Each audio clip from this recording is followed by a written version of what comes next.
Well, happy Canada Day, everybody. And today, Canada just gave itself the best gift it possibly could.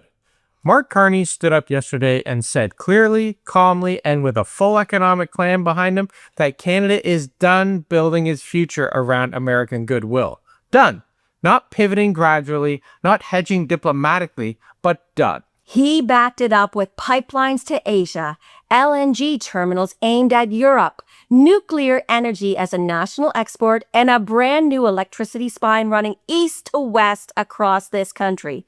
If this plan delivers, the word dependence gets removed from Canada's relationship with Washington. Permanently. And the timing of this address, it's not a coincidence. We all know that today is the day CUSMA hits its 6-year review deadline, and Washington is expected to say no. Formal negotiation begins with no guaranteed end date and a Trump administration that wants to rewrite the rules on dairy, on autos, and on how much of North America's manufacturing actually stays in the USA.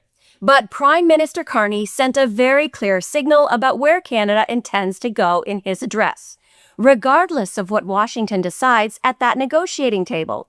So let's get into what Carney actually said, what the real signal is underneath it, and why this one address could define the next decade of Canadian life.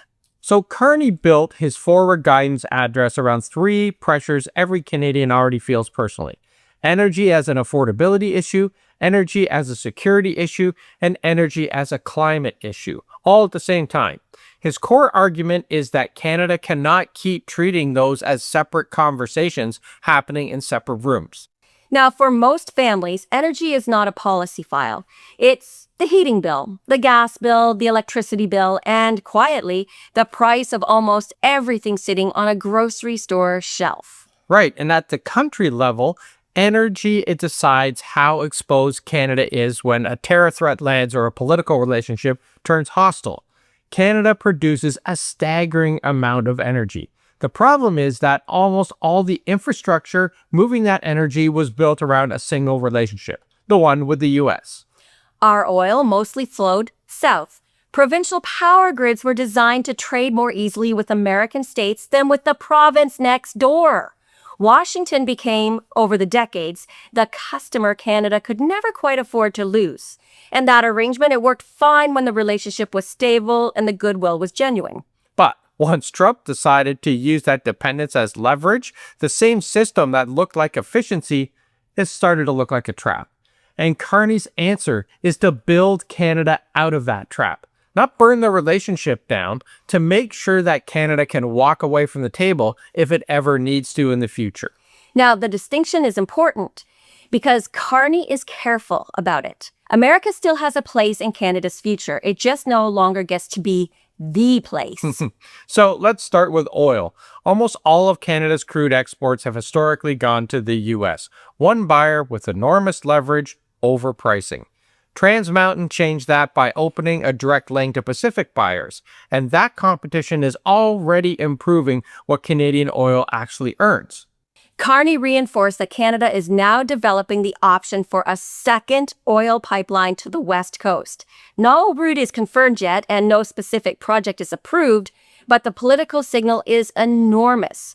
A second Pacific corridor means more buyers, genuine price competition, and far less exposure to a single government's mood swings. He paired that with a serious push on low-carbon LNG, aimed directly at Asia and Europe. Those markets are desperate for supplies that don't run through Russia or the Strait of Hormuz. Canada wants to be that stable, reliable alternative, the country that shows up. And look, this is the geopolitical signal inside all of it. Every time Washington reaches for tariffs or threatens to close the door, Canada gets another reason to build a different door somewhere else. The leverage only works until the other side stops needing it. And Carney is spending billions making sure that Canada stops needing it. Canada will still sell to America. That's not going to change. The market is too large and too close to ignore. But selling to the United States should be a choice Canada makes from a position of strength, not an obligation that Canada accepts because there's no other option on the table. Right. And then Carney turned to electricity. And this is where the ambition gets really big on nation building. Canada's power grid is actually mostly clean. We have hydro, nuclear, renewables. They're all relatively affordable compared to most of the world. The problem is that it's completely fragmented.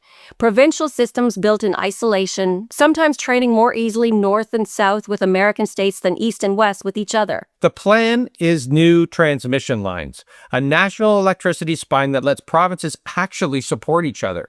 Power could flow to where it's needed most, which improves reliability and makes Canada competitive for exactly the industries that the world is building right now. Data centers, EV manufacturing, green steel, advanced processing, all of those things. So the scale here is not small at all. Electricity demand in Canada could roughly double by 2050 as transportation, manufacturing, and industry move off fossil fuels.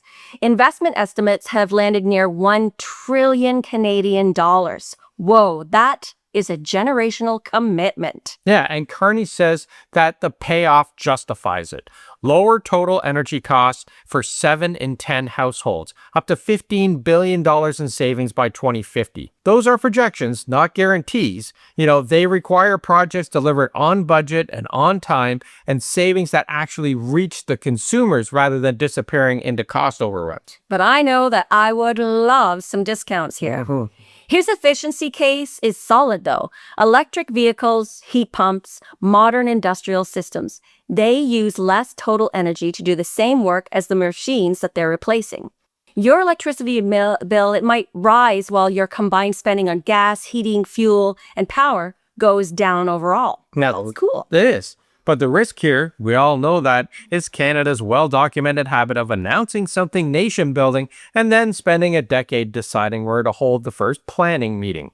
Faster permitting has to mean exactly that. Not shortcutting Indigenous consultation, not rushing projects that need proper review, actually faster. Definitely. And nuclear energy, it received specific attention in his address as well. And that's something that Canadians should pay really close attention to.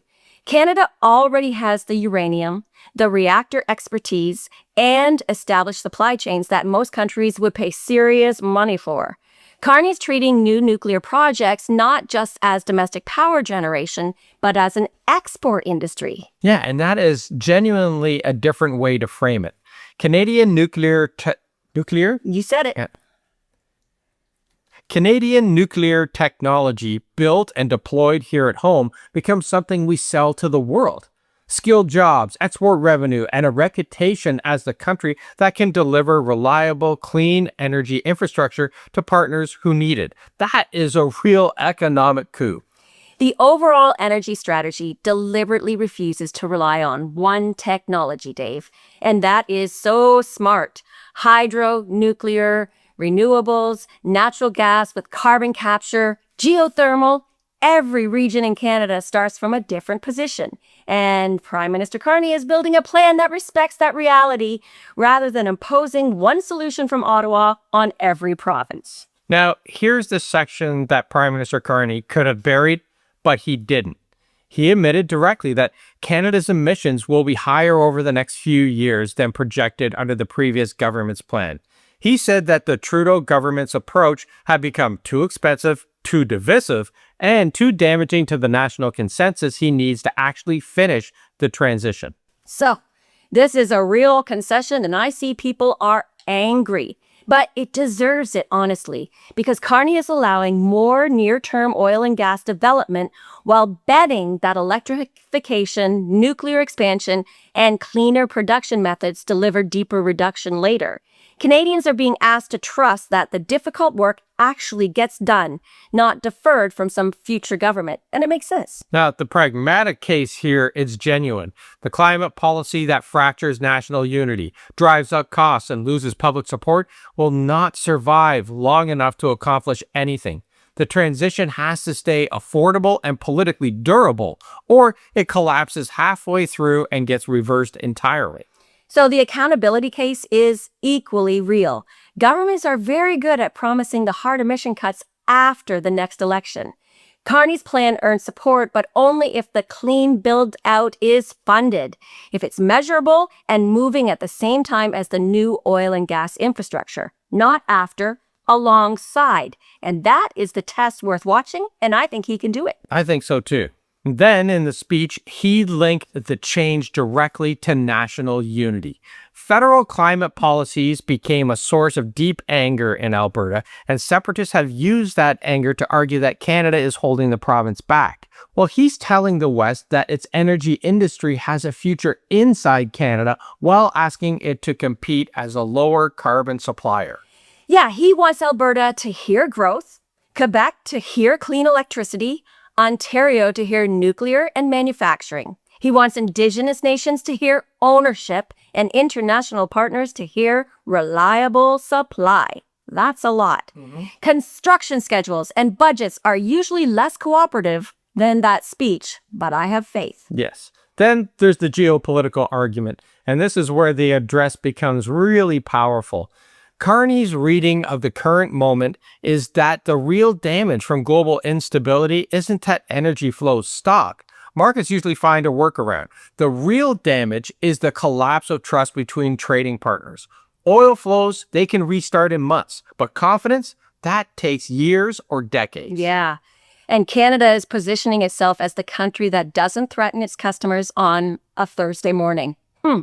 We have resources, functioning institutions, established allies, and a track record for honoring agreements. In a world where predictability has become rare, that reputation is worth serious economic advantages. Yeah, Europe and Asia, they gain another reliable source of energy and nuclear expertise. Canadian workers and governments gain more revenue and more leverage. And the United States loses some of the privilege that came with being Canada's only real option for decades. Listen, strategic leverage is usually lost one alternative at a time, and Canada is building a lot of alternatives right now. Yeah, Carney's response is more durable than a symbolic counter-tariff or an angry statement at a podium. He wants ports, pipelines, transmission lines, reactors, LNG terminals, and trade agreements that keep functioning regardless of who is sitting in that White House. That is not defiance, people. That is sovereignty. So on Canada Day, here's the bottom line, beside it being very hot outside. Yes. This is a country that has spent a long time being patient, being polite, and being essential to an economy that kept moving the goalpost. Well, Prime Minister Carney said, professionally and calmly, with a full economic blueprint right behind him, that the era of building Canada around American approval is over. Yeah. Listen, America still has a place in Canada's future. It just no longer gets the place, like Deb said. And the difference between those two things is what the next decade is going to be built on. So today is a day to celebrate. Today, Canada looks like a country that finally decided to show up and play. And we are so proud of that. Now, here's what we want to know from you. Yeah. Do you think Prime Minister Carney delivers on this energy independence plan? And does a second pipeline get built this decade, Dave? Well, let us know in the comments because we want to hear from you. And let us know what you're doing today to celebrate Canada Day. And if you're in the States, let us know what's happening on July 4th. It's a big party all across North America. Woohoo! Thanks for watching, everybody. Happy Canada Day again, and we'll see you tomorrow. And check out the A-Team if you want. We're doing a little private message today, and there'll be a lot more coming. Ciao for now. Ciao for now.